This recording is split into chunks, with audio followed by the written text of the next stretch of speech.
જય માતાજી મિત્રો, હર હર મહાદેવ। આજના વિડીયોમાં આપણે સાંભળીશું સોમપ્રદોષની વ્રત કથા।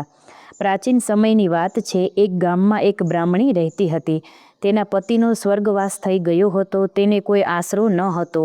સવાર થતાં તે તેના પુત્ર સાથે ભિક્ષાવૃત્તિ કરવા નીકળી જતી। એમ તે પોતાનું અને પુત્રનું ભરણ પોષણ કરતી હતી। એક દિવસ જ્યારે એ ઘરે જતી હતી ત્યારે રસ્તામાં અસ્તવ્યસ્ત હાલતમાં એક બાળકને જોયો। તે પોતાના ઘરે લઈને આવી। આ બાળક કોઈ સાધારણ નહીં પરંતુ વિદર્ભ દેશનો રાજકુમાર હતો।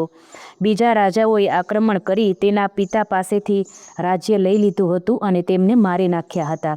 તેથી રાજકુમાર અનાથ બન્યા હતા। હવે આ રાજકુમાર બ્રાહ્મણી સાથે રહેવા લાગ્યા।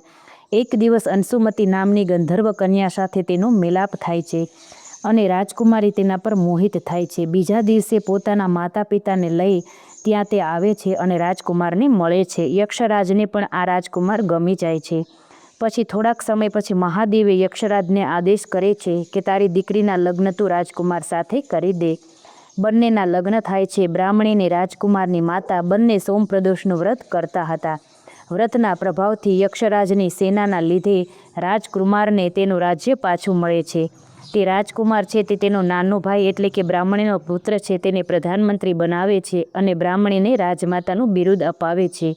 હે મહાદેવ, જેવ તમે બ્રાહ્મણીને અને રાજકુમારને ફળ્યા તેમ તમારું વ્રત કથા કરનાર, વાંચનાર, સાંભળનાર સૌને ફળજો અને સૌનું કલ્યાણ કરજો।